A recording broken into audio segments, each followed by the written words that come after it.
নোয়াখালী শাখার আয়োজনে আজকের এই গণসমাবেশের প্রধান সভাপতি উপস্থিত আছেন সংগঠনের সিনিয়র নায়েবে আমির মাওলানা ইউসুফ আশরাফ, আরো উপস্থিত আছেন নায়েবে আমির মাওলানা খুরশেদ আলম তাসিমি। আপনাদের সামনে কিছুক্ষণের মধ্যে উপস্থিত হবেন বাংলাদেশ খেলাফত মজলিসের মজলুম মহাসচিব নির্যাতিত আলেম শেখুল হাদিস ইবনে শেখুল হাদিস আল্লামা মামুনুল হক দামাত বারাকাতুহু, উপস্থিত নেতৃবৃন্দ, উলামায়ে কেরাম, আমার সামনে উপবিষ্ট মুক্তিকামী তৌহিদি জনতা।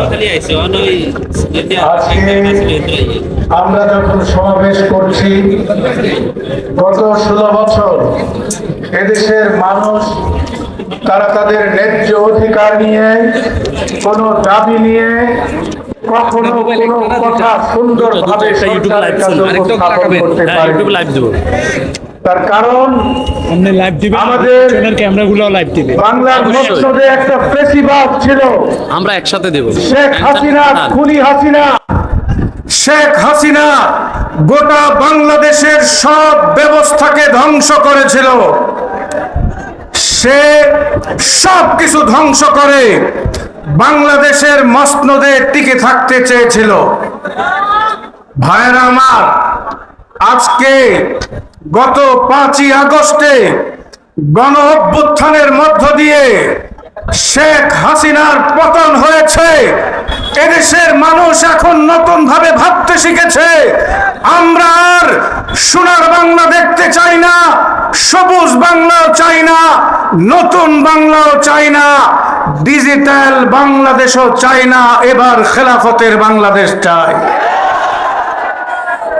আমরা এবার ইসলামের বাংলাদেশ চাই। শেখ হাসিনা